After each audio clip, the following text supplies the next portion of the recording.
So welcome to everybody coming into the session tonight. Thank you for joining. It's Andrew Turner, co-organizer of the LondonTAD community, Test Automation and DevOps. And we're just going to wait probably another minute or so, and then we'll actually then kick off the session. We've got a great session tonight with some fantastic speakers. So looking forward to this session.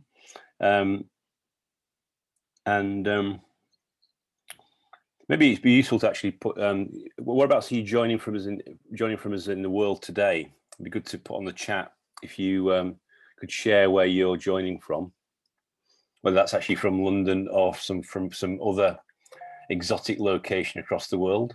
It'd be great to understand where you're from. We're going to be recording this session, obviously, so we can share it afterwards as well. Wow, Switzerland, Germany.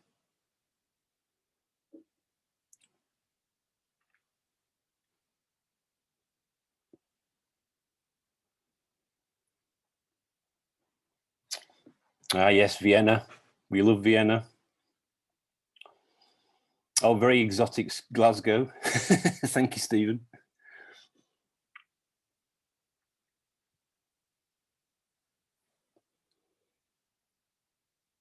It seems to be a bit of a pattern for London. Oh, Munich, here we go. Stefan, welcome.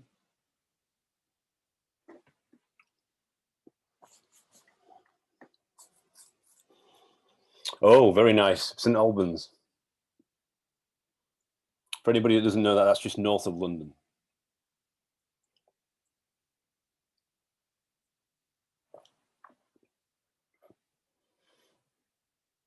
Okay, so we seem to have got a good roster of people on the call. So without any further ado, let's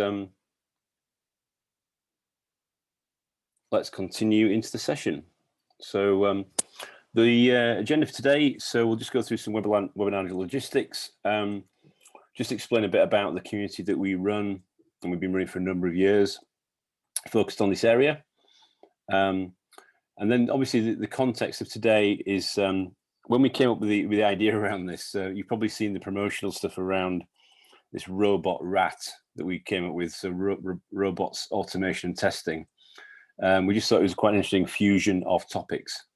So we've got a few leading slides related to the context of this topic.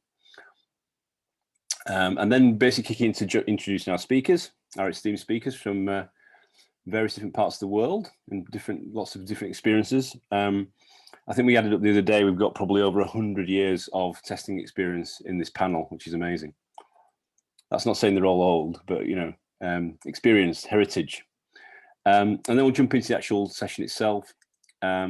And also part of the session we'll be doing is some live Q&A from the audience as well. So get ready if you've got any burning questions that come up in your mind or in your head when we're going through the actual panel discussion.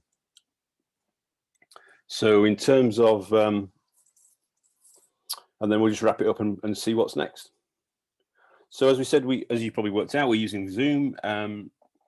We are recording this, so it will be made available on the YouTube channel after we've completed it, probably in the next few days. If you could mute yourself during the actual session, when we actually ask people to come up onto stage, if you could then unmute yourself.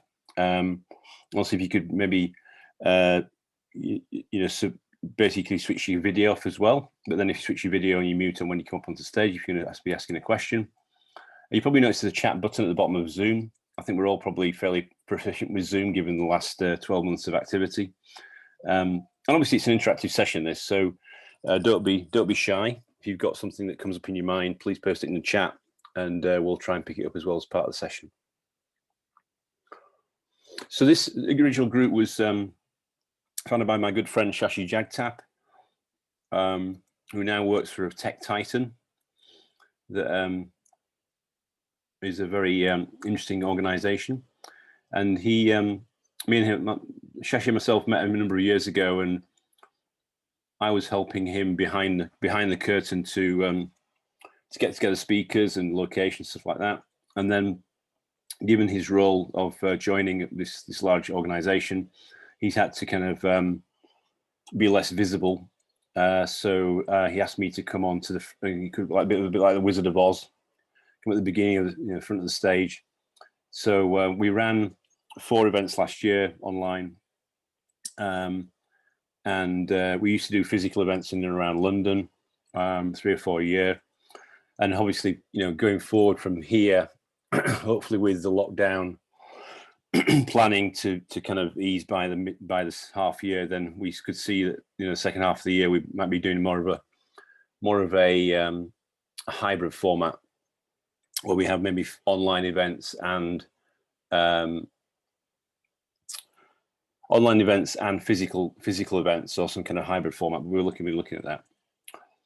We've still, we've got over 3,000 members in the group, so it's a pretty large group, probably one of the largest in Europe. And we're always looking for good speakers. We've got some great speakers tonight. But if something stirs in you today that you want to speak at a future session, the whole point of this is a community. So, please contact me, and we can look at what interesting topic we can put on the schedule for the future of 2021 or into 2022.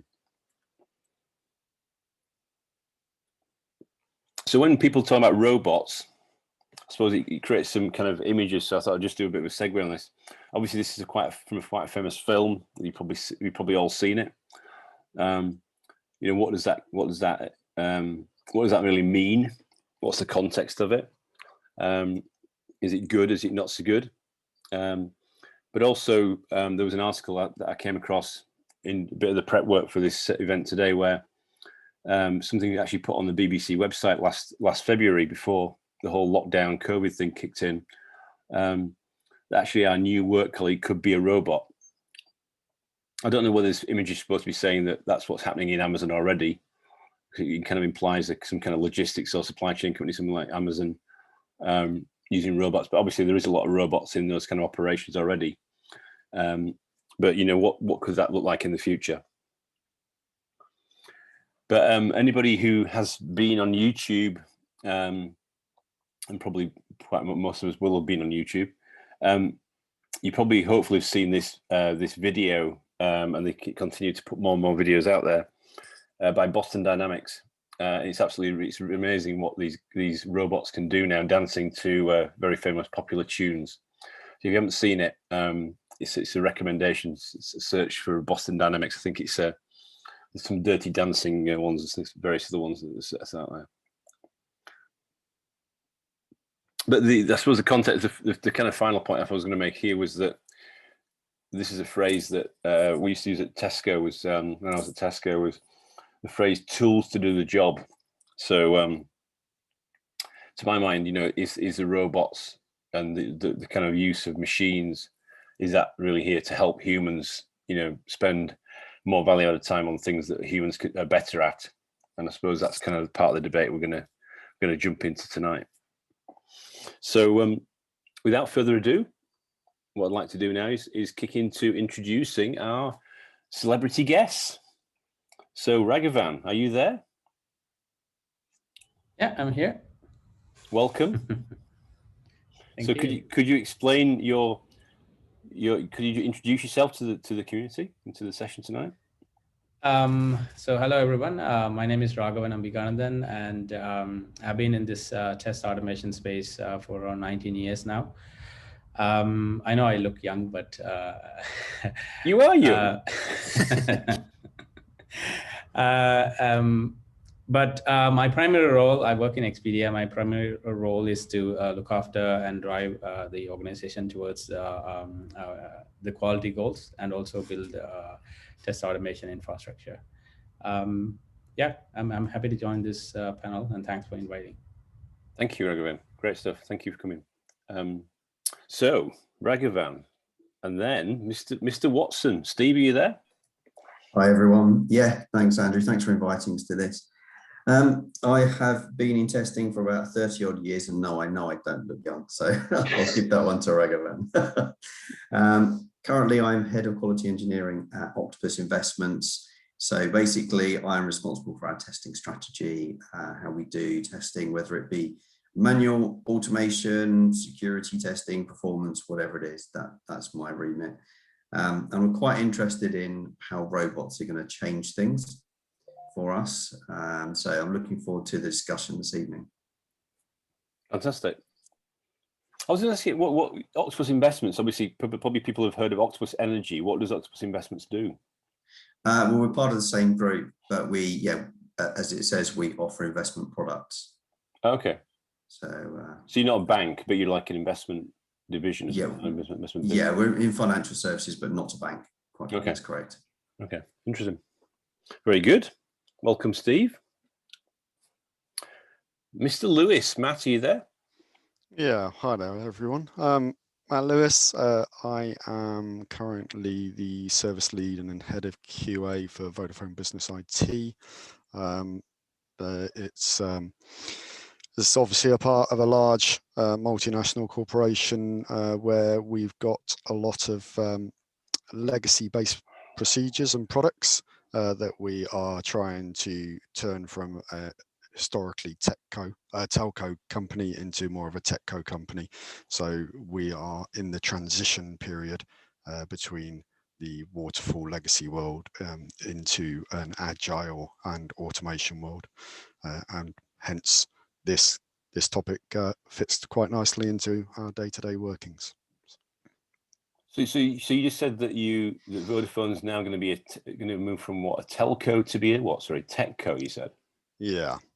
So the aim is to have the foundational layer of being obviously our telco history, but now we are looking to become a part of a more sort of compete with the technology companies out there as well. So fantastic. And just a quick question: you got a little image over your right shoulder. What does that mean? It's in Vodafone we have a lot of values and spirit values sort of that we try and have as a culture within our company, and things such as nothing's impossible, sort of and fail fast, learn fast, etc. So we're trying to create an attitude of growth and an attitude of speed and agility within the culture of the company. Yeah, fantastic. Very good. Mr. Nick Reed doing well, eh? Yeah, that's good. Okay, that's thank you, Matt, for that. And finally, last but not least, Mr. Weishaar. Gerd, are you there? Mr. Gerd Weishaar, yes. Thanks for having me. I've been in testing, so Ragavan stole my line because I usually say that I look much younger than 20 years. 20 plus years in testing. I started with rational software when it was really rational software before IBM acquired us. Spent most of my career actually with more or less tool vendors, ISVs. So I'm building tools and products. Most recently, I was the chief product officer of a company called Tricentis, which is quite well known in the testing space. And now for 2 years, I joined the Rocket Ship UiPath, which is mostly known as an RPA company, but also has the UiPath test suite, which looks at quality assurance not only on application testing, but also on the RPA side. And I think that's a very exciting area because it's booming, it's growing really fast, but the quality assurance is not there yet. So I think that's a really hot topic at the moment. Fantastic. So it's interesting you said the Rocket Ship UiPath. Is that part of your domain name then or something? That's what we call it internally, because it's just like it's moving fast. It's an exciting company. It's growing very fast. It has been highly successful, and Rocket Ship is the right term for it, I think. Okay, fantastic. So it's interesting, like Matt's description of what they're doing at Vodafone, and obviously what you're doing there as well. So the future's bright. It sounds like that's good. Okay, so what I'm going to do now is let's jump into the discussion. By the way, I'm blatantly here with my Source Labs t-shirt on. I don't know if you've noticed that. Yeah, my free swag from Source Labs from the previous session. Right, so let's stop this and jump into the discussion. So yeah, I suppose to kick things off, maybe Steve, I can pick up with you first, or Ragavan. Actually, maybe pick it with Ragavan actually. So in terms of, obviously you've got a lot of decades of experience in test automation, and I know you're on the leading edge of, best practices, innovation within Expedia. What's your understanding of this whole thing called robots, and what is your understanding of the definition of that? I'm going to play a bit of devil's advocate, so to speak. You can't do that.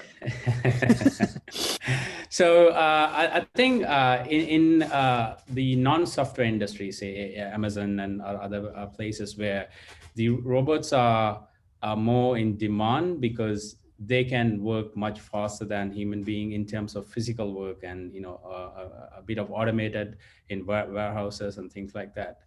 But if we literally take the question at face value and look at in a software company, do we ever think a robot is going to sit in the desk and do some automation or testing or development work? I think there are better way of doing the same thing. For example, you want to, this is for testing context, right? Do you want to test, you want to automate a test instead of a machine? There's a much faster way is, that's what we normally call automation. Like when we write humans write the automation, and then so it's repeatable. But I see there is a market for this, not literally the robots, but equivalent of that concept. I see people who use, there are vendors who are providing, for example, codeless or no code solutions, which are close to RPA,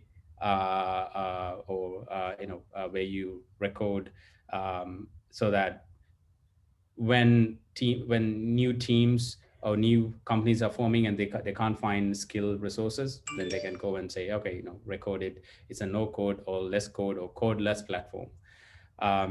So I'm kind of with a mixed reaction. Definitely, I'm not able to take the robot as face value and put it in a software test automation scope as of now. Yeah. Well, what would you? I mean, so you can see things that they could do. Is there certain things that you think they won't do? I remember, for example, I think you all know Jason Huggins, right? Yeah. In one of the Selenium conference, he created a robot where it could actually capture. Actually, it was able to actually open the Twitter app and did a tweet. It's actually a machine. It's actually a machine which was able to recognize the screen, recognize the text box, and I think it said hello or something and tweeted. And he actually created a company, it's called Tapster. But it might be, I think the market is still evolving. So for example, an application like, for example, iPhone, Apple might get a robot, something like that, and see how many taps the screen can handle. 1 million in its lifetime, 100,000, 200,000. In that case, a robot can do a much better job than a human being. You don't have to come sit there and do that.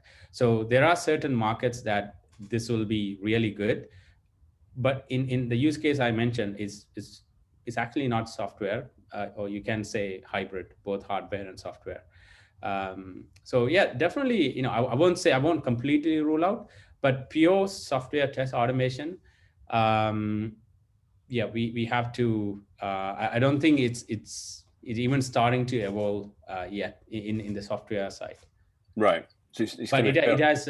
Yeah, but it hasn't gone much farther down in the non-software industry. I don't see that progress in software side. Okay.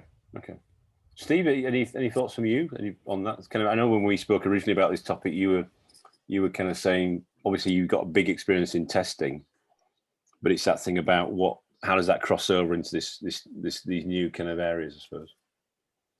Yeah, I mean, my exposure or experience of robots is limited. We have got people using them in our company, and it's mainly just due to, I think, for the original purpose they were created for, which is automating some sort of manual processing. the kind of shift to thinking about how we use them as testing tools. I'm not sure how far we've got as an industry. I did a bit of reading the last few days, and it was really clear on some of the places that some of the posts and that from companies and individuals that there's this kind of, here's an RPA tool and here's an automation tool, and they're very separate things. There's not many people talking about how we could potentially use them for testing. And the reason that we use tools, like automation tools, typically is we don't want to be running regression tests by having somebody sitting there typing on a keyboard and spending hours doing it. We want a quick turnaround to know whether something works or not.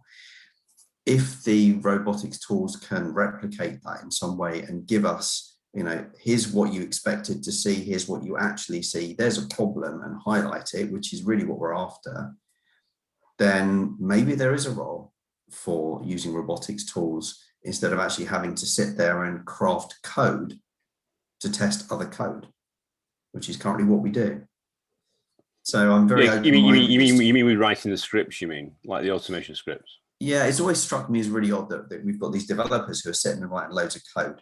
And then we as testers come along and we write a load of code to test their code. Who writes more code to test our code? You know, it's almost like there's a missing bit. Maybe the robotics tools take away the need to actually write code to test code. We do it in a different way and we start to focus more on the behaviors, which is ideally what we're trying to do. Does this thing behave as we expect it to? And if any shift, I think, that makes us think less about the actual coding and more about the actual behaviors is probably a good thing. We need to. That's my personal view. It sounds like you're shifting your mindset to a new way of operating, aren't you? Which you know, some people embrace that, some people maybe don't embrace it immediately. So yeah, I think it can be a force for good, but I'd like to see more first. I'd really like to see how the tools could help us. Okay, fantastic, Mr. Lewis, Mr. Possible. Yeah, so backing up what Steve said in that respect, sort of it is sort of the tools that we've used RPA within our company for, not necessarily for testing itself, but for allowing us to get remove swivel chair activities between certain parts of the process.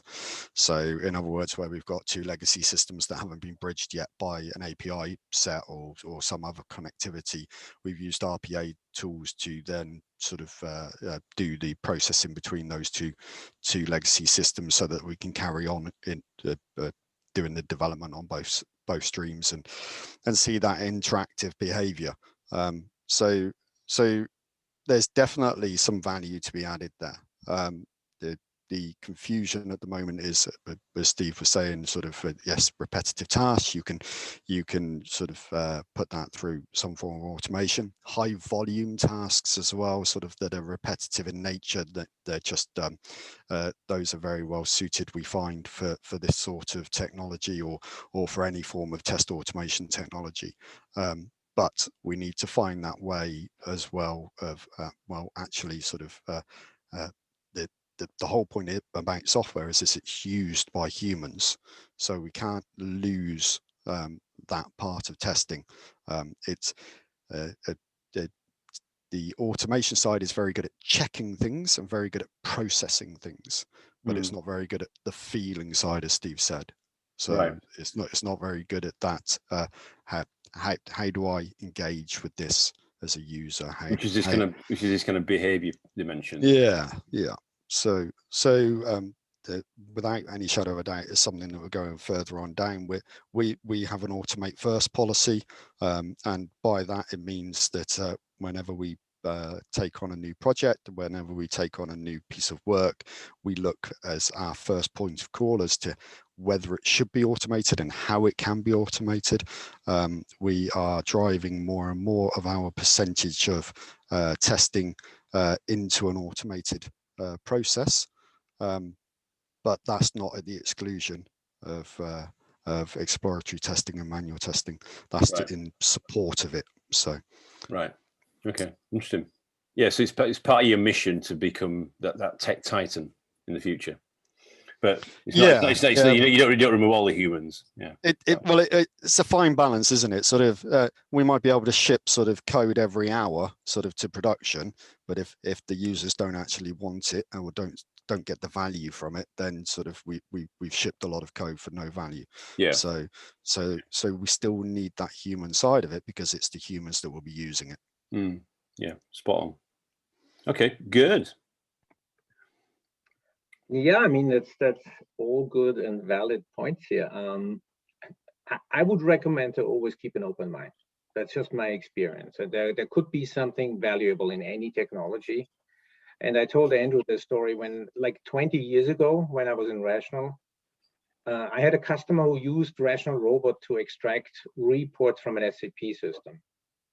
And you know what? We were upset about that because the person used the tool in a way that we did not expect it, right? That person was using RPA.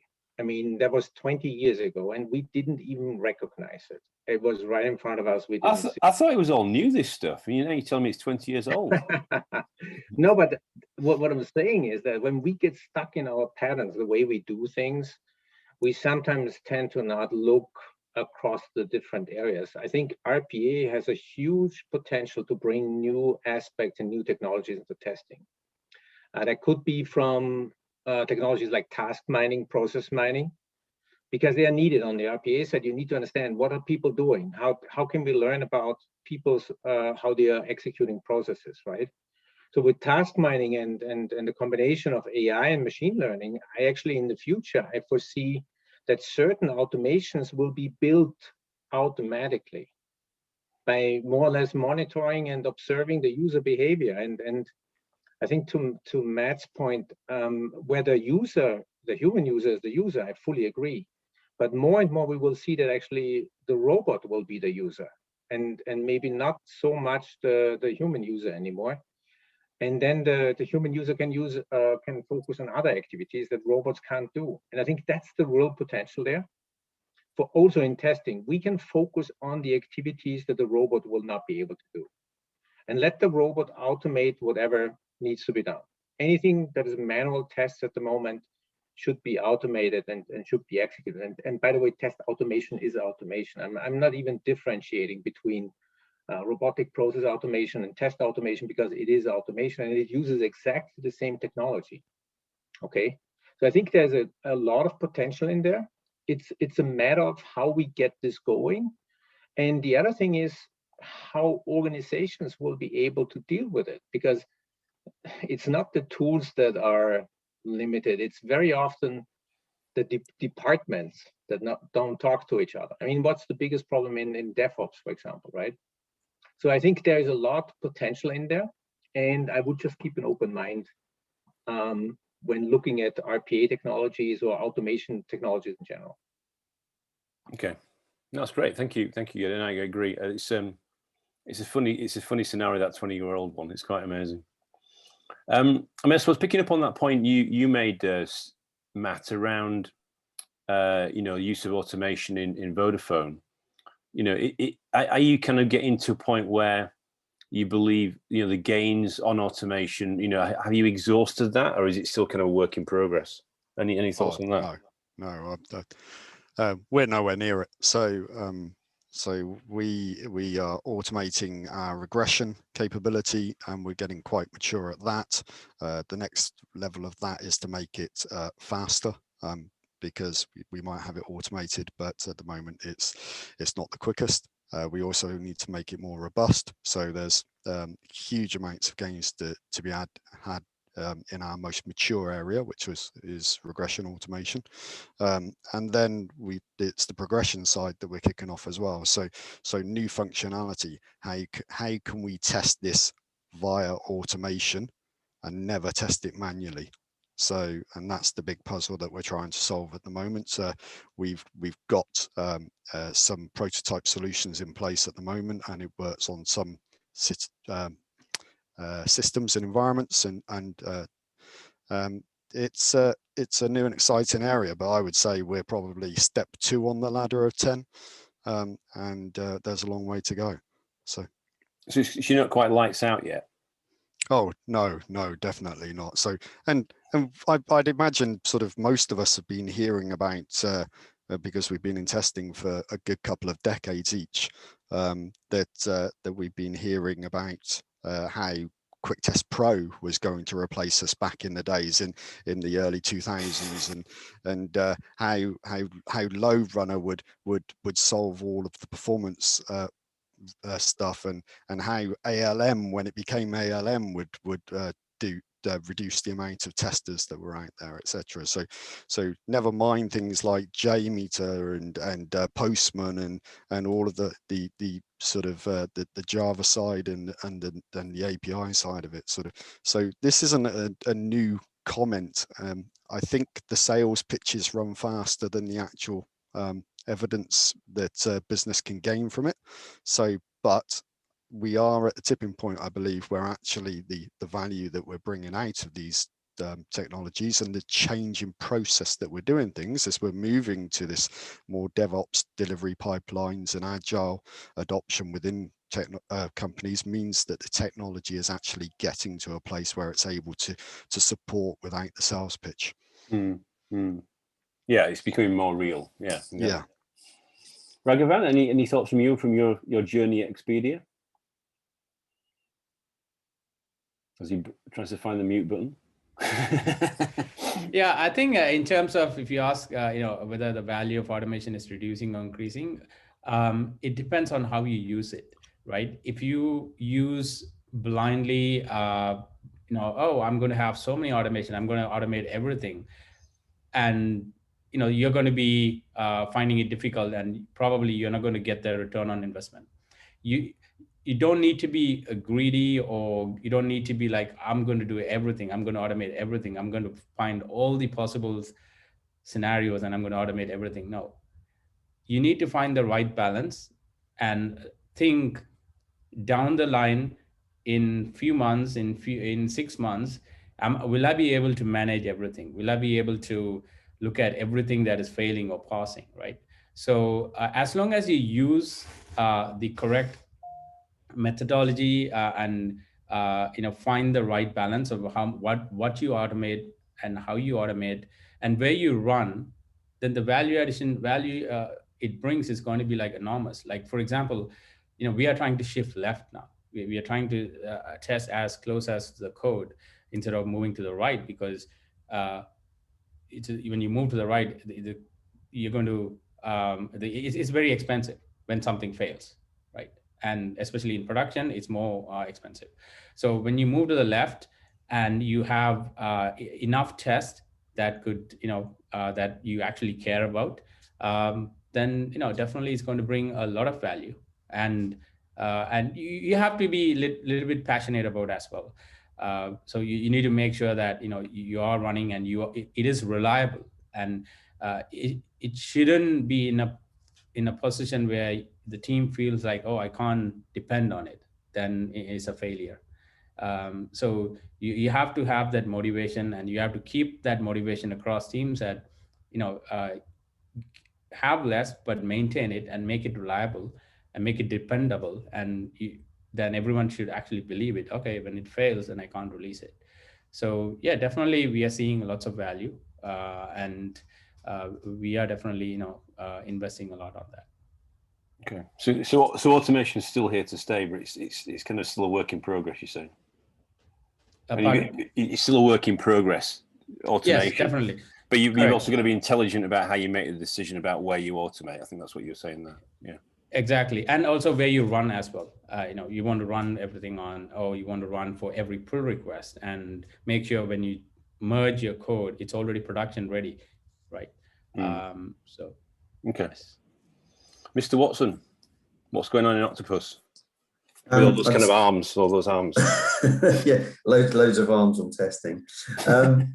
We've got challenges with legacy products and new products and writing automation. So automation has a place. It definitely needs to be used sensibly. And I'm really glad to hear Ragavan say, you need to think about what you automate. I think too often we see testers who just go in and go, I'm going to automate everything. And part of what a good tester needs to do is think, well, what are the scenarios that really need to be automated? so that we don't spend too much time maintaining. Because one of the biggest problems is maintenance. With traditional test automation, whatever tool you're using, if you don't maintain it and things change, it becomes out of date. So we've got a kind of a two-pronged challenge, really. We've got to keep up with what's changing, but also add what's new. And then on top of that, you sort of need to step back and say, actually, let's remove old outdated code. And I think that's the area that we still haven't really sort of nailed. We're very good at adding new. Bring out your dead out of the cupboard. Yeah, because you look at the code that you write and there's more and more and more and more, and there's more scenarios.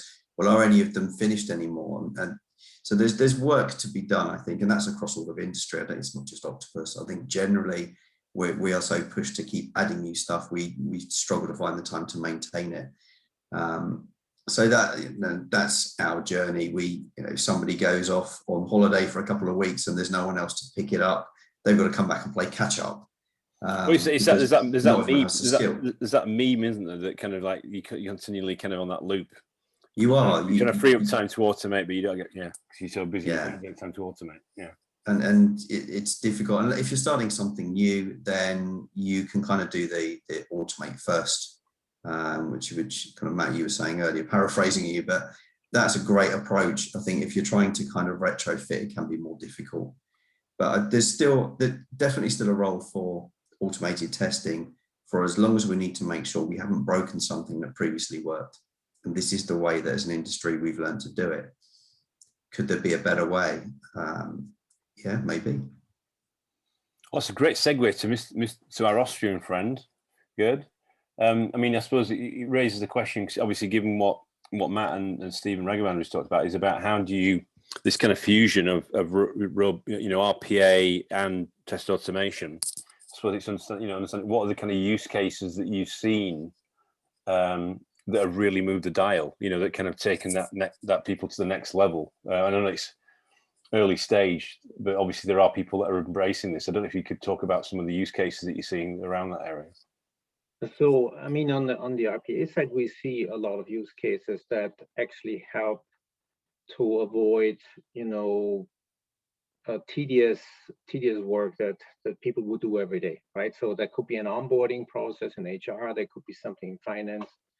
And I think the good thing is that the business actually puts the energy behind it to drive this technology forward, because they see the benefit from automating this. On the testing side, so what I want to say before, when we talked about shift left and all the complexity and everything, I personally believe that we need to learn to deal with the complexity. It's not going to get easier, or it won't be more simple than it was before. And so I would also look at technologies that help me find the places where I need to test. And I'm not saying this is RPA technology. I'm talking about like impact analysis, for example, right? So when code is checked in, I'd like to know which areas have been affected. Where do I need to execute tests, for example? And I don't believe that if we are not getting those technologies right, that we will be able to exhaustively test all the systems every time when we change something. It will just become impossible to do that. One way that could also help us to simplify the testing is actually when you look at the user side, who is using what. And I can tell you from my experience, for example, with process mining tools, when you look at an order to cash transaction in an SAP system, that can be executed in 47 different ways. It depends on who the user is and what use case they have and what transaction it is, right? But once I automate this process, I know that the robot will only execute it in 5 different variations. And the truth is, if I have to test something, it should be enough if I test those 5 different variations. I just eliminated 42 variations of that, unless I want to have a human do the transaction again, of course. But just a quick question on that, Gerd. When you say that kind of reduction, it's taking waste out. So how does the bot or the robot decide it only has to do 5 versus 42? Oh, it's just the way it's implemented. I mean, let's face it, it's automation, right? So there's a human sitting there looking at the different use cases and creating a workflow that makes decision based on specific input. So it's not magic. I'm not saying this is like magic or AI machine learning behind it. Maybe in the future there might be, but at the moment, people are building workflows based on what they observe in the production systems. And if you boil it down to the 5 main categories, you will have 5 major execution paths through the workflow. And you have to test this. So, I mean, it might even become that we need to test the robots with the applications. You know what I mean? Because they are stakeholders now, to some extent. And I only see this growing because the business sees so much value in this. And excuse me, I think it's a chance also for the testing side to actually participate in that value creation. You know what I mean? The test cases that we built could actually partially be reused as robots in the future on the business side. And the equation is changing. I think testing has always been seen as a cost center. Test automation was a necessary evil. You have to do it because in DevOps you can't do it manually and so forth. We know that, right? So I think there is a lot of chance in combining these technologies and make it stronger together. So if you look at, so for example, the experience you've had with the customers you've been working with so far, I mean, is there any other kind of, what would be the top 3 use cases that you would explain? I mean, I know you talked about order to cash. It's a classic. There was an SAP case because SAP is a nice system, I think, personally, for testing. The UI is not changing too much. I mean, the application is rapidly changing, but you can build test cases, you can build libraries. These libraries will be reused for automation on the robot side. They build full transactions, right? So in testing, we very often go transaction by transaction, which is not a business process, because business processes usually are composed of several transactions that a user is executing. And so we automate the transactions and the testing, build libraries that we can reuse in the process automation and more or less put them together like Lego stones, right? And is there some use cases that have been coming through as common patterns that people are attacking first in this kind of where the fusion of combining testing and robots in your experience so far? Because if you look at the other speakers on the panel, obviously they're at different stages of adoption. I suppose I wasn't sure if you'd seen some people that are trailblazers that are starting to, really get some big gains and big value out of doing certain use cases initially. Anything comes to spring to mind? There are several customers that we have that are really jumping on this and implementing this. The ones that I saw with the most benefit in the beginning were SAP systems, for example. But there's many other systems. There is and they come from all different industries. There's not a specific single industry. It could be retail, it could be manufacturing, it could be banking. They come from all different industries. So I think there's no single one use case that actually lends itself to. But is there certain characteristics that are common? Yeah, usually it's highly manual and repetitive. Okay. So one of the areas that we were looking at for RPA tools was how could we potentially use those type, because they are codeless more than something like Selenium. Is that could we use them for our user acceptance group? So to replace the business, because the business, it's always a drain on their time coming to do user acceptance testing. There's always the challenge between doing their day job, and we're sort of to-ing and fro-ing a little bit with RPA tools as to whether we can find a business case for RPA tools to be involved in UAT. And to replace the business or to work alongside the business in that respect. So I think that's one area which I haven't bottomed out yet.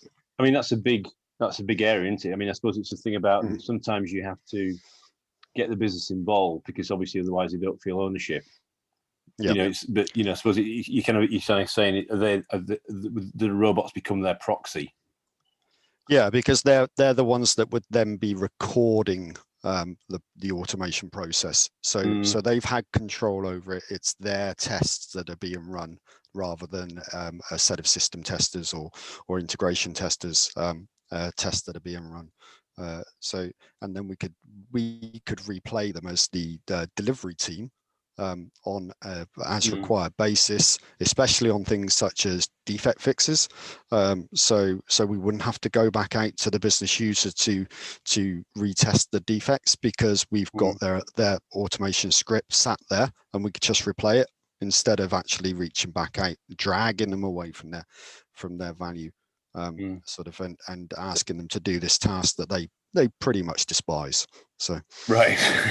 So maybe, if I may add something, because I heard this now a few times. We're talking about RPA tools, testing tools. And I was just in a situation 2 years ago that I joined an RPA company, and actually I built a testing tool. The technology, the core technology, is exactly the same. There's literally no difference. The automation, the UI automation, is exactly the same like in a testing tool. There are some differences when you look at details, like, so for example, we had to build some verifications into the tool. Okay, the tool on the RPA side did not have verifications. You don't need them, I guess. But for testing, we want to verify some results, right? We built some data-driven capabilities, and we added mobile testing, for example, because mobile it wasn't that strong on the RPA side at this point. The biggest differences in the tool set is really in the periphery. Okay, so for example, we had to build a test management from scratch that did not exist. But on the other hand, there is tool capabilities like process mining, apps, task mining, the AI center, and those capabilities that we didn't have on the testing side before. Okay, so in the core, the tools are exactly the same. It's more the surrounding areas, and I think that's where the value is. Innovation always happens in the peripheries where they overlap with other areas, is my experience at least, right? When you bring something from an area that hasn't been used in that before, and now all of a sudden you're using it there, and actually it creates value.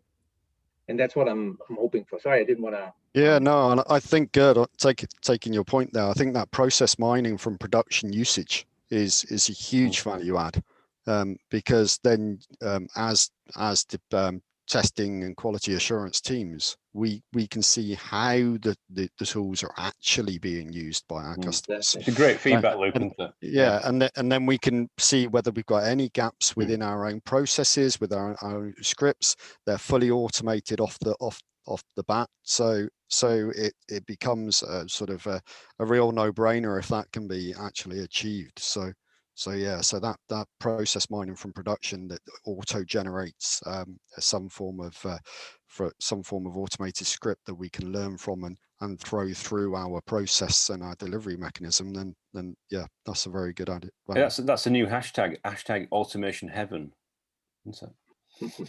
So, any other thoughts from you, Ragavan? I mean, about, because obviously, yeah, it's a bit like, is there a prize here, and do you want to go after it, I suppose?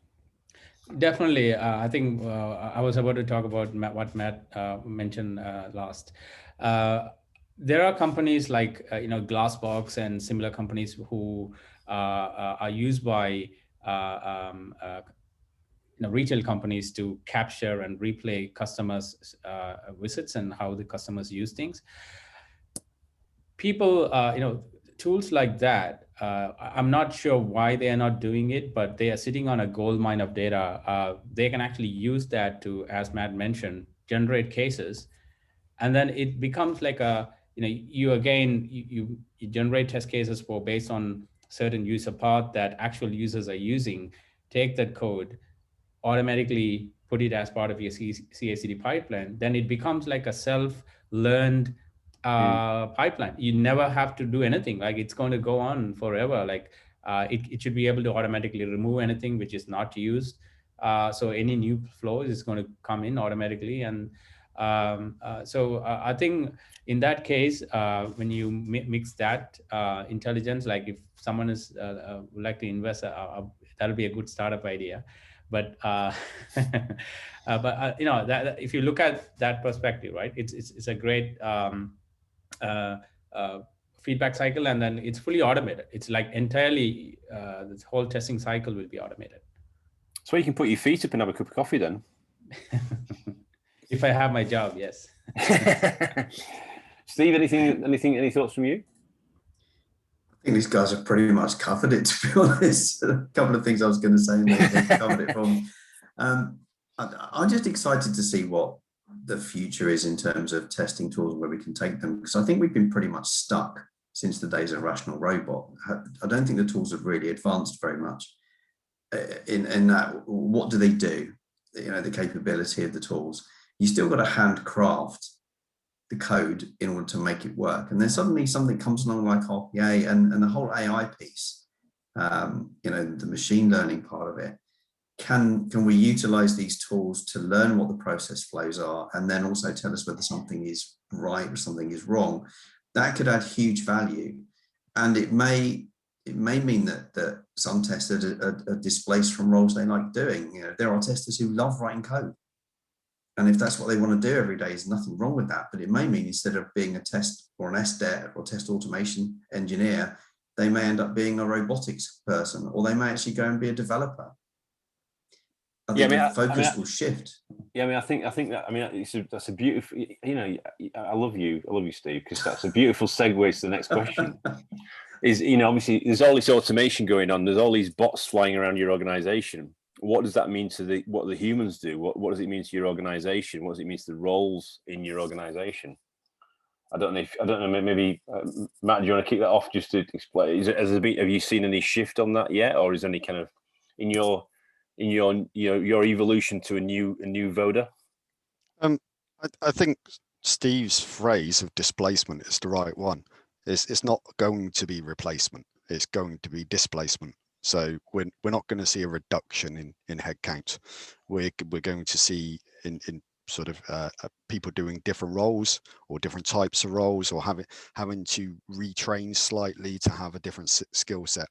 But these things do take time. So that displacement comes over a period of time. It's more of an oil tanker that's going through rather than a speedboat.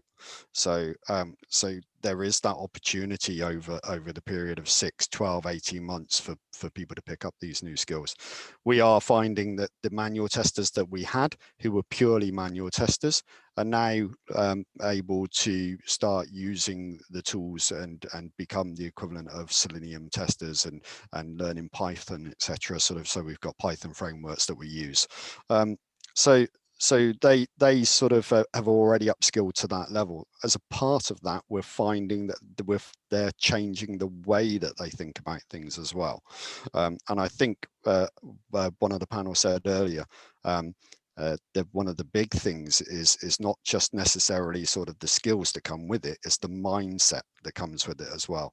And we need to find how we change the people's mindset around it, that it's not that you're going to lose your job, it's just that you're going to be doing a different job going forward, and to embrace that change, because change is coming faster and faster.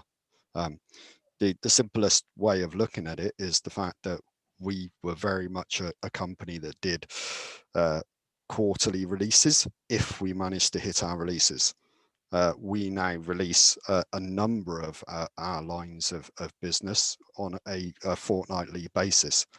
And the reason why we're stuck at a fortnightly at the moment is actually sort of not necessarily the technology side of it, but the business can't accept that level of change into their way of working. So we can slightly run faster than they can on some of the instances. So it's a huge change that we've been through and we're continuing to go through. But the headcount hasn't gone down. The headcount's actually gone up, because now we're delivering more products faster. We're reacting to the market faster. We're delivering better customer value and benefit. So it's a total value add in that respect. So it made me smile when you were saying that, because I was thinking about that kind of nirvana of the real-time enterprise.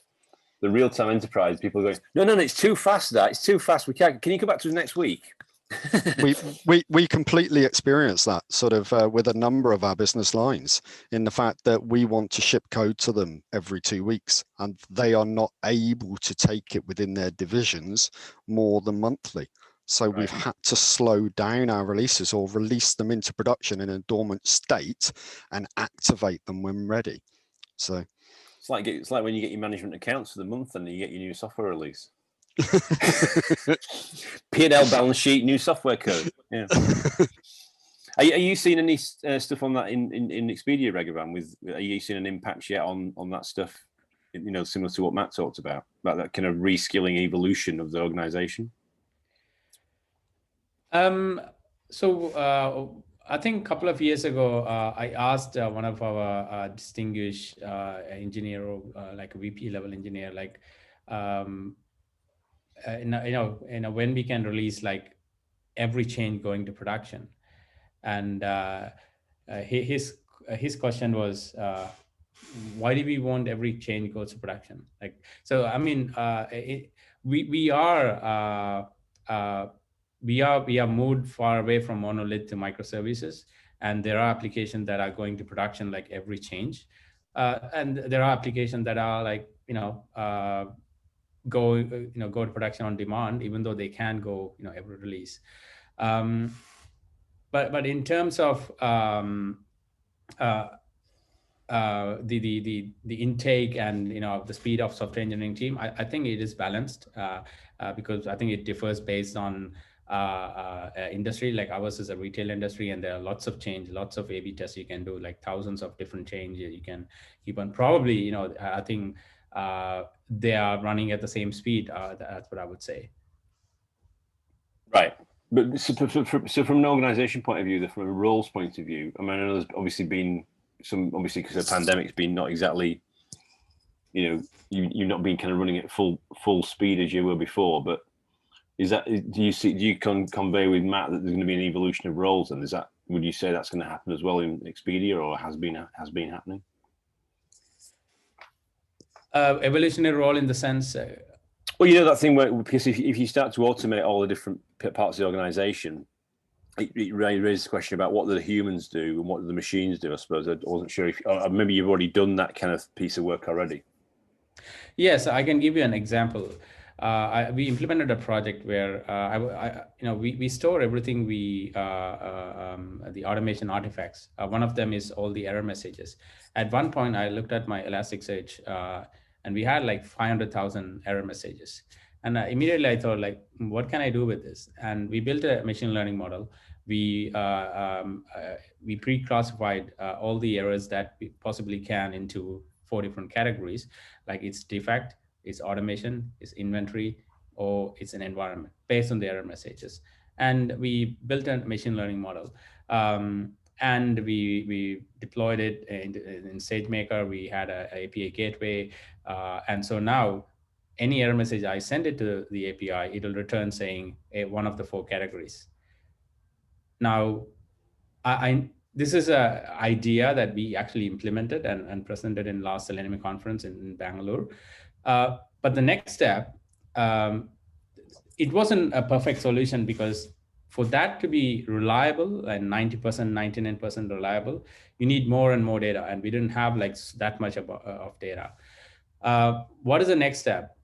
I can call, once I know what is the test failure category is, if it is defect, I can call Jira and file a defect. So there is no manual intervention here, right? Mm-hmm. So you kind of go in system or machine rather than machine human. Exactly. Yeah. Okay. It is possible, but it's just when it's going to happen. Okay. And it will happen, I think. Yes. Yeah. So I mean, from a financial services point of view, Steve, are you seeing any kind of opportunities in that side, or has that kind of already started? I think it's very early stages. I mean, we haven't looked at it in terms of testing yet. It's one of the things I want to look into as to whether we could utilize robotics or the machine learning. So it's not something that we've got to. It's something I think it's definitely worth looking into, because it isn't going to go away. And if you don't investigate how you could use these tools, then you're getting left behind. So I want to do a little bit more research and think, okay, how could we use these tools to help us do what we need to do? There's got to be an end product. There's got to be some sort of positive use case out of it. And and it's just defining, okay, where's there a gap? Where could this help us? So that's something I will take away from today as a, you know, I want to look into this more and see what we could utilize and how we could utilize it. Fantastic. Okay, well, I'm going to now be brave, and so I'm going to be brave, and I'm going to open up the room to questions from the audience. So let's have a look. See, there's a question from Hemant, or is it just a comment, Hemant? Do you want to come up and explain your comment on the chat? Are you there, Hemant? Do you want to come off mute and join the esteemed speakers panel? Yeah, sure. Hi, everyone. Guys, that was really insightful. Show us your video as well. If you know, don't be shy. I don't know if you'll be able to see me. Let's find out. Oh, here we go. Oh, grief. Yeah, just a second. You're sat in the car. Looks like it's even I am, yes. It's even darker than Gerd. Well, I'm here to just drop my daughter for a piano lesson. All right. Welcome. Thanks everyone who just spoke before this. I got the Zoom link a bit later, so I joined in later. I have worked in financial services organizations mostly, and there has been kind of on what was mentioned earlier, saying, oh, we don't need those releases this quickly. Can you slow down, please?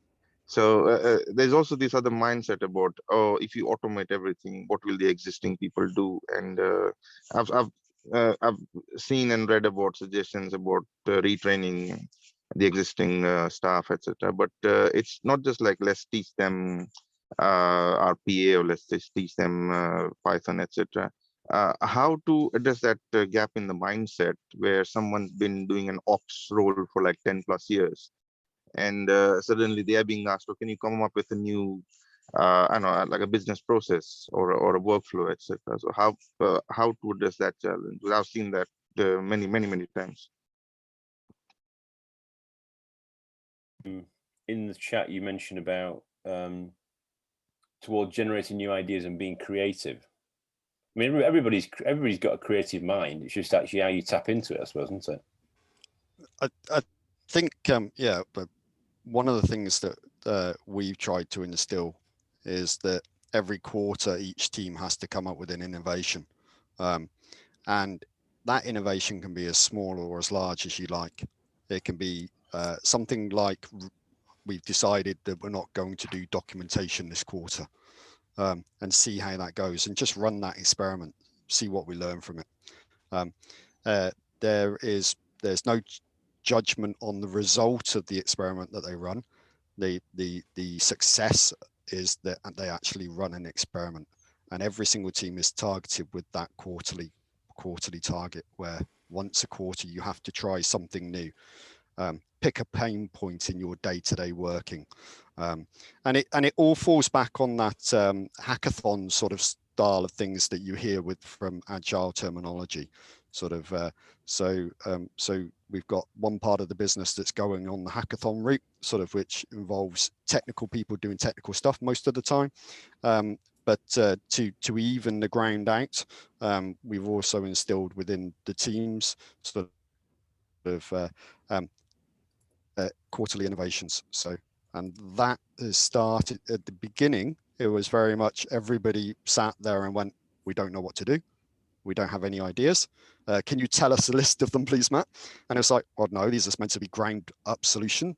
So go and look at your day to day and something that you're interested in. So and then just try it. And then now that they've started doing it and they've started seeing other teams produce results from it, it started to bring the slower and to adopt people along with the journey, because yeah, it's a bit like a bunch of toddlers, sort of, in that respect. And I don't mean that derogatory towards my team. I mean it sort of to us as humans. So in the fact that sort of peer pressure is a great pusher of advancement. So If a toddler sees another kid playing with a toy, they just want to play with that toy straight away.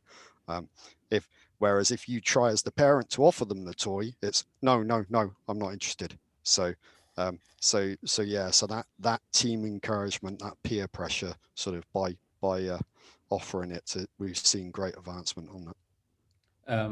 Plus one on mentioning hackathon, Matt. I think hackathon, it's a great idea where you can bring up a theme and say, hey, spend 2 days and come up with something you can base on a theme. Let's focus on something that will save 1 hour or increase productivity, or it could be any theme, or you could have any idea, you just implement it and show us. And that'll, because you're not focusing on your regular work 2 days, you're just focusing on that idea, and form a team, 5 people or 3 people, and then just go and implement and have like a competition mindset with, there's winners and runners and everything. And, that'll motivate people to look at new ideas and say, hey, how can I implement it? I think hackathon would be a nice thing. Yeah.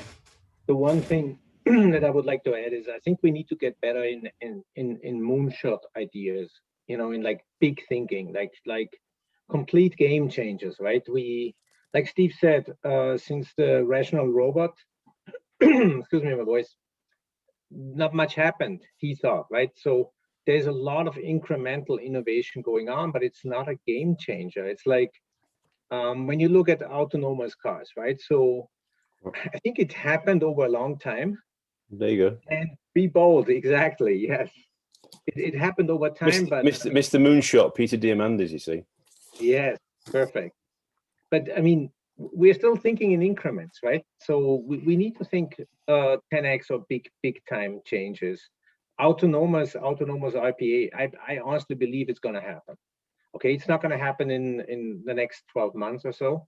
Like autonomous cars are not happening. I mean, you see them in California driving around, but much more isn't available. I mean, they might be able to park a car and keep the lane. Hemant's in his autonomous car already, don't you? You're in your autonomous car there, are you? Is that right? Yeah, it's gonna drive us back home once my daughter's lessons done. Yeah, exactly. And the other thing is we got the question, like, what's going to happen to the people? What's going to happen to the roles, right? Think about it. Autonomous cars will not take away major roles. The one thing they might take away is maybe the cab driver in the worst case, right? And there's always, when big changes happened, industrial revolution, there's always been some categories of jobs that disappeared, but new ones popped up, and we will be sitting in the car and we'll be doing, I don't know, work or whatever we can do in the car, then we don't have to drive anymore. So I think. So the working day would be longer than 8 hours that it already is. Some emails early, while your car's driving you to your office or something. So you can leave early. You can count it as work time while you're commuting. Steve? It's interesting you mentioned about the autonomous driving, because and imagine the amount of data that the likes of Uber and Ola have on all the trips made all over the world. So they have enough data to train multiple models to do the self-driving trick. And what they're doing essentially is employing people to make those journeys. Yeah, they're training the model, aren't they? Exactly. Yeah, only to replace them once the model's wise enough. But if you think about that, there's a new role, there's a new job, there's a new whole industry that's been born, which is the data scientist. So 10 years ago, that wasn't being advertised. As recently as 10 years ago, that wasn't being advertised. Now it's the hot job that's out there. So is the data scientist.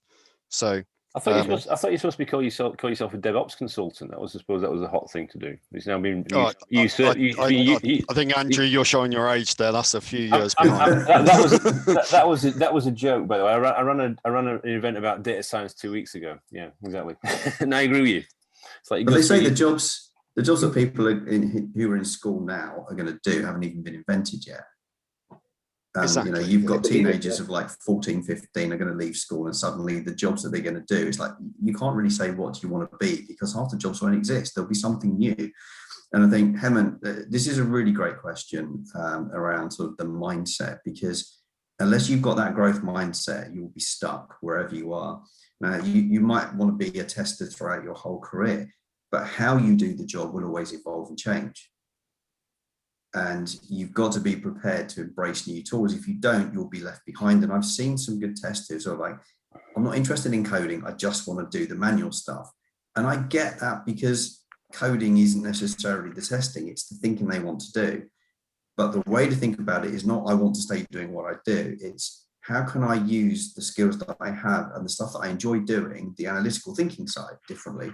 That might be using an RPA tool. So, you know, and the encouragement, I would say, I'll just add that it needs to come from senior management.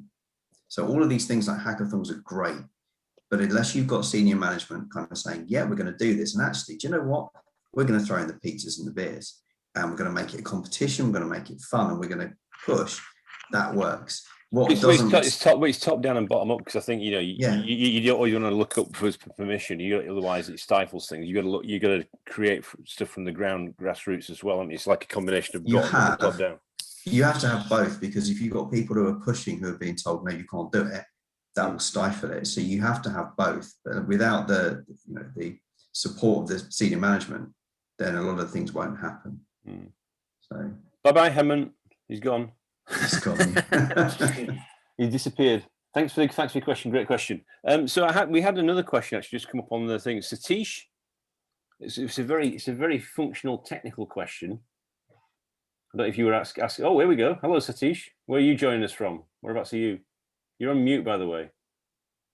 You're on mute. Oh, my leg giveaway. Oh, Hemant's back now. Hi, Hemant. We thought we lost you. Sorry, Satish, where are you joining us from? Yeah, I'm from London. Oh, come on. I thought you were going to be saying somewhere more exotic. I wish. So what was your point you wanted to make, or your question you wanted to pose? Yeah, I mean, a very interesting, conversation. My question is more around, has anyone used Applitools functional and, visual testing, AI framework? It claims to reduce the automation code drastically and, replace your traditional, assertions with, using the screenshots effectively. I mean, theoretically, it sounds really good, but I'm just wondering if anyone had any experience of this using to that extent, and had any success with that. The reason why I ask is so I'm working as head of testing for a media company, and we have lots of teams, and we have like an army of automation testers doing Selenium coding a lot. And I'm looking at some innovative ways to kind of reduce the maintenance effort as much as possible. So I'm just wondering if anyone had any experience on this. Anyone? You got any thoughts? Don't have any experience with the tool. I do have some experience, and in my previous life we partnered with Applitools, and it's specifically for that use case that you mentioned. It's a very good tool when it's about visual verification that is really hard to implement in like your regular functional regression testing, which typically does a human user very well, by the way. So in that case, yes, and if you have applications that are extremely focused on that, how something is rendered, how would it look like in a different browser on a different resolution, and those kind of things, then I would recommend such a tool. I don't believe it replaces the entire regression testing or functional testing that you can do otherwise. Would you mention the Selenium, for example, or with any other tool in the market? Yeah, is it helpful, Satish? Ragavan, you got some comments? No, I think just want to echo his comments that it augments anything your regular automation, and it also it does help in certain cases. Like I think it's more applicable for example, mobile native apps, right, for screenshots. So it's easier to quickly see if there's any differences. But it only augments your normal functional cases, because anyway you have to make sure that your button is working or the flow is working or something like that. Yeah. Yeah, I'm sure that the guys Moshi and Angie and Adam that I know at Applitools will appreciate that comment from the guys on the call just then. Thank you. Yes. Anything else, Satish? Anything else we can help you with? No, it's good. Thank you. Okay, no problem. Glad you enjoyed it. So just to I suppose quickly ask if there's any more questions from the floor. No. Okay. So I just got one question for. Path has raised his hand. Path. Has it? Path. Yeah. That was very good. You now to use Zoom, Path. Obviously better than me. Sorry for missing that. Thank you for picking me up, Matt. Yes, Path. Do you want to join? Oh, here we go. Hi, Path. How are you doing? Yeah. Hi. Where How are you, everyone? Where are you joining us from? Hi. I'm joining from India. Actually, I'm looking I'm here just because for gathering and sharing the knowledge. So I just want. Whereabouts in India? Sorry. Whereabouts in India? I'm India from the Ahmedabad, and I'm working here as a DevOps engineer in Cap, Germany. And yeah. Okay. Please. So I want to share. Ask your question. Yeah, I don't have a question actually. I have one thought that I am currently working that for the Ragavan, because currently I'm working in the DevOps and the Selenium type of tool. So in DevOps, I use like the same thing as as we discussed that passing from any vulnerabilities or error or anything will come. Then what we should do, we should create a ticket in Jira. So for that, there is a webhook option is available. And I also use that Azure function for that to create a ticket in Jira. So you can do that by automation that once the vulnerability comes, then it will call the Azure function and that will directly create a Jira ticket.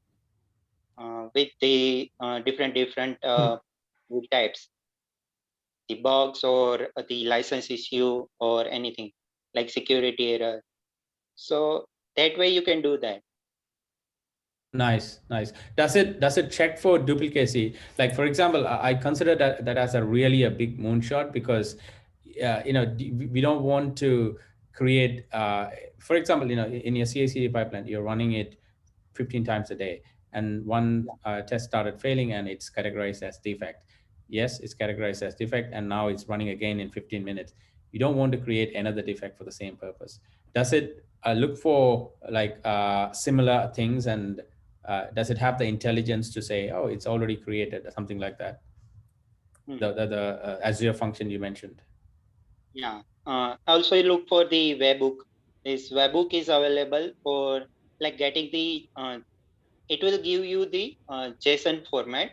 Every error will over there, like it's within the type or everything over there in the JSON format when you use the webhook. So within the JSON format, you can call the Azure function that will create a Jira ticket to your with using that Azure function. Got it. I think thanks for sharing it. I think it's a good thing to know, and I think it could scale well as well. Thank you. So what I would like to add to that, I had a lot of customers asking me about these capabilities, right? Could we automatically create defects? And the one thing that I would always consider in that when we look at, let's say, a regression suite that runs in either ICT pipeline context or overnight, whenever a test fails, it usually has a ripple effect, right? So when you look at the results, it's never just a single failure. It's usually a ripple of multiple failures.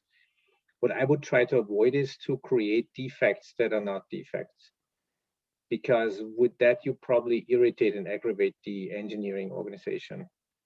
I would just be careful. It's really hard to do this from a machine perspective, to be honest. Yeah, but engineering is sat there with their feet up because they've done all this automation, so they've got nothing else to do, you see. You're not going to make friends there. That was a joke. Well, the next step surely is codeless coding. So the developers are next on the hit list. So yeah. No, yeah, but that's one of the big problems we've found, and I think the industry's found with automation is that false positives. So is that we spend too much time looking at the results of our automation to find out that there was a problem in the test, that the code was actually working correctly, and it was the test was out of date, or the data was incorrect that was linked to the test, or something else. So that ability to reduce the false positives within test automation suites is a huge gain area that needs to be targeted by any of the teams that are using it. Yeah, I mean, Matt, so we've got a final. So sorry to cut you across. You go. We've got a final. We've got Joe Goodings actually has got a question. I think they want to come while they're raising their hand. Do you want to come up on stage as well, Joe? Yep. Just to move the conversation forward. Hello, can you hear us? We can, yeah. Hi, Yep. Joe. So where you joining us from today? Just from London. Another boring day. So, come on. Yeah, we're all Londoners today. Yeah. Go London. Yeah. Well, I live in London, but work all over the world. So anyway, so is there a danger as we automate the testing and use the bots and the robots that we actually create a cycle where the programmers and people will set their expectations to pass the tests? And so rather than actually creating functions for human beings, we will create functions that just pass the robotic tests. And as we data mine those tests as well, again, will we get into a feedback loop where eventually we're just creating stuff for automation, not human beings? That's it. Just to finish on a really easy one. Well, that's a good question. That's me thinking we got a nice easy segue to the end, and then you hit us with that one, Joe. As you were saying that, I was thinking, what's there to stop us doing that at the moment with the traditional tools, to just go for the passes rather than the failures, and what we're looking for? And I guess the answer to what you're saying, in my mind, is it's down to the thinking behind it, and it circles back to what we talked about beforehand. And I think Ragavan mentioned it. What are we trying to achieve? What are the tests that we need to automate? What is it that we're looking for here? Why do we do the automation? Why would we spend time doing these robotic tests? Because at the end of it, we need to know whether something's broken or not. Okay, so let's work backwards. How do we tell whether we've broken some code that we knew worked last week when somebody's put some code in there and they've pushed code and they've delivered something new? Great, but they've broken something else. How do we know? We need to have that confidence. It comes down to checks and balances. You're going to need to have people who look at the testing. So test leaders, whatever we tend to call them, whether it's managers or whatever, but there will need to be people there that ensure that what we're writing makes sense, pretty much as we should do now, I think. So it goes back also to what we're saying about changing roles. What is our roles as test leaders? Less so line management, more so process and making sure that what we're building is correct. And if we've got a whole set of tests that pass, they're not just the really simple ones, and everything else that's really important has been ignored. So I think that's a role for humans to police it, in a sense. That's my view. Any builds for anybody else? Any thoughts? There's a great book by Lisa Crispin, Agile Testing, Practical Guide to Agile Testing. And in there, one of the authors, there's two authors, and I can't remember which one it was, whether it was Lisa or the other. Lisa's the one that has donkeys in her house, isn't it? She's the donkey, yeah.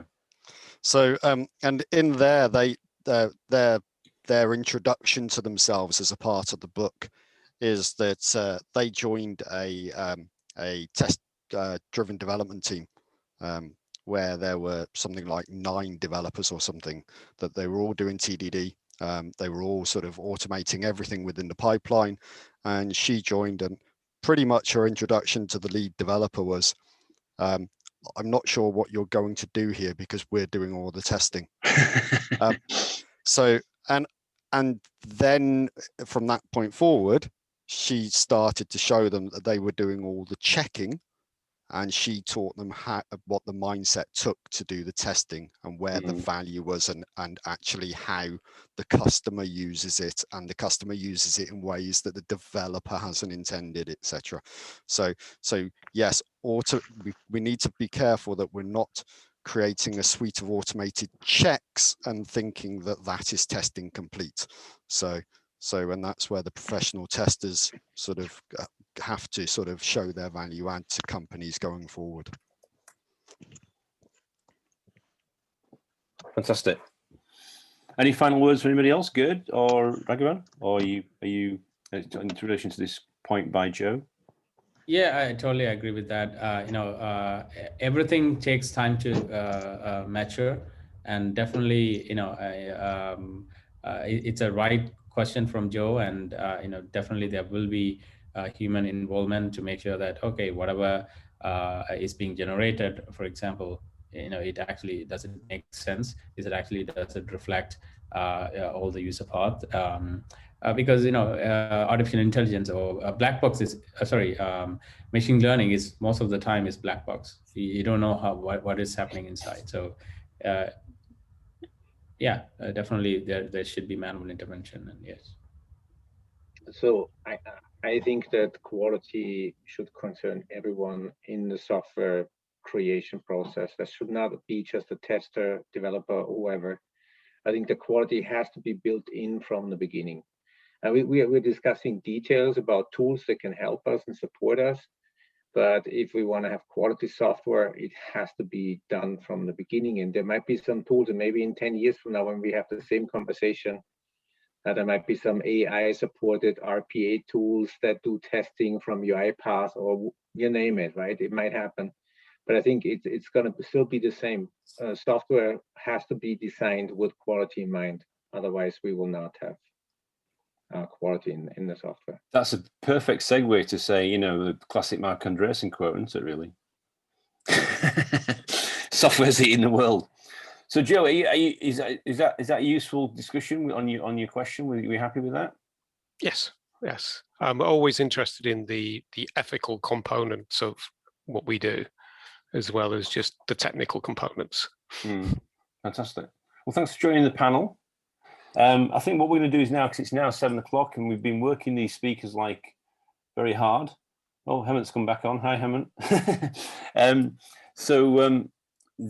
I think what we're going to do now is I'm just going to collapse the speaker panel and just wrap up the session, and then we'll explain what's going forward. There's a few points we're going to make on that. So let me just come back to the slides. So we've had a very, very good discussion around robots automation testing. Hopefully you enjoyed that. I think it was a good session. We also did a bit of open Q&A, which was really useful as well. Hopefully you enjoyed that.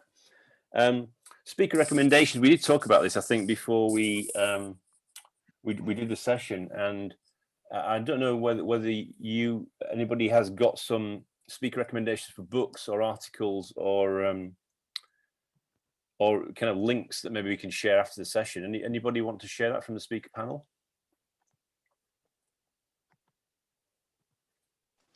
I'll go back to that Lisa Crispin book. So that's Agile Testing, a Practical Guide. And then there's another one for managers as well, which is called Leading Quality, which is by Cummings and Peer. So those two, I think, are sort of very useful at the moment. One's more about sort of how the evolution of test management, and the first one by Lisa is very much sort of focused on what we've been talking about. Yeah, classic kind of book that is. Yeah. If you ask me what I'm reading Lean Startup based on your advice, Andrew. So that's what I'm reading now. Oh, really? Okay. Yeah, there's another one I'll send you as well. There's one called Lean B2B by Etienne Garbouli, which is a good read as well for B2B and B2C companies, because Lean starts a bit more B2C really. But Steve Watson, I think you've put something in the chat. Do you want to explain what that is that you shared? Yeah, it's just I was obviously doing some research and reading before this talk, and I came across something on the Ministry of Testing Dojo. RPA as a power tool for testing. It's quite interesting read. just if you want a bit of background as to what people are starting to think about it. So yeah, there's links from there as well, so you can kind of go off in a number of directions as you see fit, but just a bit of further reading, really. Fantastic, thank you. Good. Anything from your You know what? We're in the Alpine Ski Lodge in Austria. Finishing a white paper about RPA development, and we're working together with Scrum.org. I would love to share this with the people. It's not ready yet, so if anyone is interested and they can turn to you, Andrew, and ask, maybe you can send the email. I'm happy to provide this. I think it's an exciting new area. Yeah. And there might be something in there for the testers as well, because I think testers and quality assurance people should look into this world. Yeah. It's moving fast, it's growing fast, and I think there's opportunity in there. Fantastic. No, that's good. That's a good point. And yeah, I'll cover some stuff on the wrap up that we're going to do as well, which we can actually then a way of sharing that stuff that you just mentioned as well going forward. Okay, great. So I drafted this slide before we actually spoke. So it looks like robots do have a place in software test automation. So I think obviously we're aware there is some kind of opportunity there, which I think is great to know. So it sounds like it was worthwhile getting this session today. It created a good debate between the different speakers and different stages of maturity. And thanks for everybody for joining today, because it's obviously a community that we're looking to build. I'd love to get to many more people and grow this community even further than it already has gone. So if you've got any friends or people you think would get some value out of joining the community and joining these kind of sessions, then please let me know. So I did do some hashtags rockstar speakers when I was putting this stuff out there on the Tinternet. So what's next? So fans can connect with the rockstar speakers, and I've put the LinkedIn connections here and for everybody that's been on the panel. And this other guy called Andrew Turner you may have heard of, and then that's the link to our original meetup group, which we still obviously run as well. Which is quite funny, because apart from actually paying meetup every month, we I don't really know what actually the meetup does, but apart from that, that's a little joke, side joke for that. But yeah, I mean, I think the community we're looking to do is evolve it into a bigger thing and do more in 2021 and going forward. So we'll keep you posted on all the things that come up on the horizon, and obviously it'd be great to get you participating. So just really thanks to all the speakers for tonight, and thank you for attending. Keep safe and well. And what we're planning to do is actually send out a survey to get some feedback from you as well, and from the people that are registered for today's session. If I don't have your email address and you've registered, then maybe I can message you or something. I'll find you on LinkedIn and message you so we can get some feedback from you about what worked well, what could have been better, topics for the future, etc., etc. And obviously then that's some of the stuff that Gerd could share, some of the stuff we've got with that as well, with the white paper and the thinking around this fusion of topics of robots, automation, and testing. So, and just a big shout out to Fable. Fable do some work for us in terms of the branding. So we've done some work around the LondonTAD branding and the event branding last year and into this year. So they're a design studio that we've been working with for a while, and they've done some fantastic work for us. So thanks to Fable for doing that. So all I was going to say was thank you very much for attending today. Hope you've enjoyed it, and see you soon. Thank you very much. Take care. Thank you, Andrew. Thank you. Thank you, Andrew. Thanks, Ragavan. Thanks, guys. Bye. Thanks, Gerd. Thanks, Matt. Thanks, Steve. And thanks, everybody, for coming. Ciao, ciao.